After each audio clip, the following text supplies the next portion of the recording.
ரசிகனை ரசிக்கும் தலைவா மக்கள் செல்வர் விஜய் சேதுபதி அண்ணன் அவர்களை பேச அழைக்கிறோம்.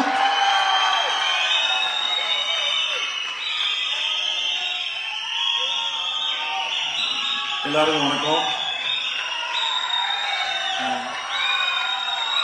இந்த மதுரை மண்ணின் மைந்தனை வாழ்த்து வந்த அனைவரையும் வருக வருக நான் வரவேற்கிறேன்.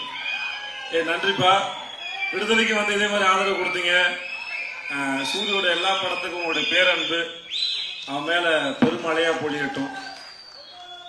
எனக்கு என்ன இருப்பா, டைம் ஆச்சு, தியேட்டருக்கு படம் பார்க்க வந்துடுவாங்க, சீக்கிரம் பேசணும். எல்லாரும் இங்க கேட்ட பேச்சிலே வந்து அம்மா வடிவுக்கரசி அம்மாவோட பேச்சு தான் பிரமாதம் பிரமாதம் பிரமாதம். உங்களோட பேச்சு வந்து உங்க இயக்குனர் உங்களை எவ்வளவு சந்தோஷமா வச்சிருந்தாரு, அந்த செட் எவ்வளவு அழகா இருந்ததுன்னு சொல்லிச்சது. வெற்றி சார் சொல்லிட்டே இருந்தார், செந்தில்குமார் வந்து மனிதர்களை கையாளுவதில் மிகவும் வல்லவர், அன்புல வந்து பார்த்துப்பாருன்னு சொன்னாரு. செந்தில் நம்மளும் ஒரு படம் பண்ணுவோம் செந்தில், ரொம்ப நான் எனக்கு உங்க எல்லாரும் தாண்டி உங்க அவர் பக்கத்துல உட்கார்ந்து உங்களுடைய பெரிய மூத்த சகோதரனை போல ஒரு தகப்பன் சாணத்துல உட்கார்ந்து உங்களை ரசிச்சுட்டே இருந்தார். வெற்றி சார் வந்து குதிச்சுட்டே இருந்தாரு. அது மாதிரி எனக்கு உங்களை பத்தி முழுசா எதுவும் தெரியாது, பட் ஆனா கேட்கறதுக்கும் கடைசியில் வடிவுக்கரசியமா பேசும்போது அவங்க எவ்வளவு கம்ஃபர்டபுளா எவ்வளவு சந்தோஷமா ரசிச்சிருக்காங்க, எவ்வளவு விஷயத்தை அப்சர்வ் பண்ணிருக்காங்க தெரிஞ்சது. ரொம்ப நல்லா இருந்தது, சந்தோஷமா இருந்தது. ஸோ உங்களுக்கு முதல்ல வாழ்த்துக்கள். அப்புறம் யாராவது ஒருத்தர் ஜெயிச்சிருந்தாங்கன்னா அவங்களோட ஆரம்ப கட்டம் வரைக்கும் தான் நமக்கு மோட்டிவேஷன், ஓகே இங்கேருந்து வந்துவாங்க.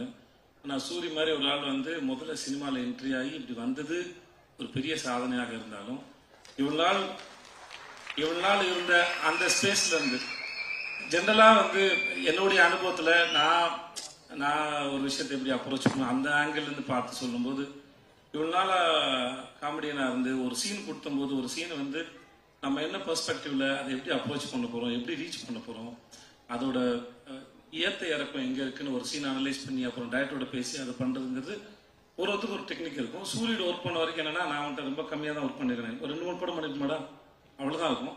ஆனா ஒரு சீனுக்குள்ள அந்த காமெடியை மட்டும் தேடின ஒரு மூளை வந்து ஒரு ஸ்டேஜுக்கு அப்புறம் இத்தனை வருஷம் பிராக்டிஸ் பண்ணிட்டு அதை எப்படி ஒரு ப்ரொட்டகனிஸ்டா கதையின் நாயகனா வந்து அதை பிரசன்ட் பண்ண போறோங்கிறத யோசிக்கிறது பெரும் கஷ்டம். அது ஏன்னா ரொம்ப நாளா ஒரே ஃபார்ம்ல யோசிச்சுட்டு அதுக்கு உடைச்சு இன்னொரு ஃபார்ம் உடைக்கிறதுங்கிறது.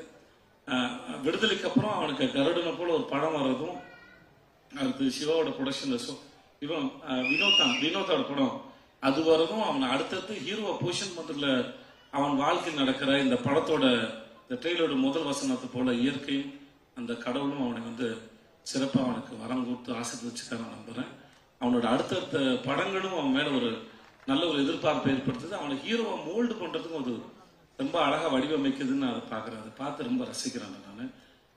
நம்ம ஊர் மூஞ்சி ரொம்ப அழகான சிறந்த கருப்பான அழகா நீ வாழ்க வளர்க நல்லா இருப்ப. நீ இங்க வந்தது அத்தனை பேருக்கும் நன்றி.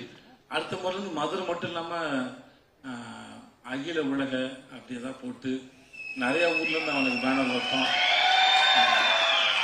வர பஸ் 1-2 இல்லாம இன்னும் நிறைய பஸ் வந்து ஆள் வரட்டும்.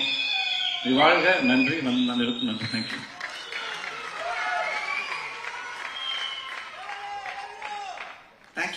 Thank you so much.